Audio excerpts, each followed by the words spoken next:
মহিলাটি আছে তার নাম আয়েশা বেগম, বয়স 65। আপনারা জানেন যে বৈষম্য বিরোধী ছাত্র আন্দোলনে জুলাই মাসে সারা দেশে ব্যাপক সহিংসতা ঘটে।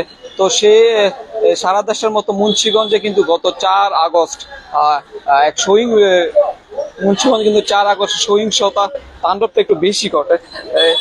আমার পাশে যে ভদ্র মহিলাটি আছে সে পেশায় ভিক্ষাবৃত্তির সাথে জড়িত এবং গত 4 আগস্ট সে মুন্সিগঞ্জ সদর হাসপাতালে তার পেশায় ভিক্ষার জন্য সে মুন্সিগঞ্জ সদর হাসপাতালে আসে এবং সেখানে তার একটি গুলি কিন্তু তার পায়ে লাগে এবং তারপরে তাকে সদর হাসপাতাল 250 শয্যা বিশিষ্ট মুন্সিগঞ্জ জেনারেল হাসপাতাল নিয়ে যাওয়া হয় এবং সেখানে তাকে প্রাথমিক চিকিৎসা দিয়ে বিদায় করা হয় এবং তারপর থেকে দিন দিন কিন্তু সে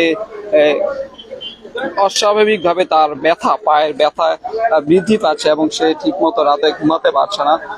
গত 3 মাস পেরিয়ে গেছে। 3 মাস পেরিয়ে যাওয়ার পরও তার কোনো চিকিৎসা এখন পর্যন্ত করা হয়নি এবং সে মুন্সিগঞ্জ সদরের মানিকপুরের একটি ভাড়া বাসায় বসবাস করে। তার স্বামী গত এক যুগ আগে মারা গেছে।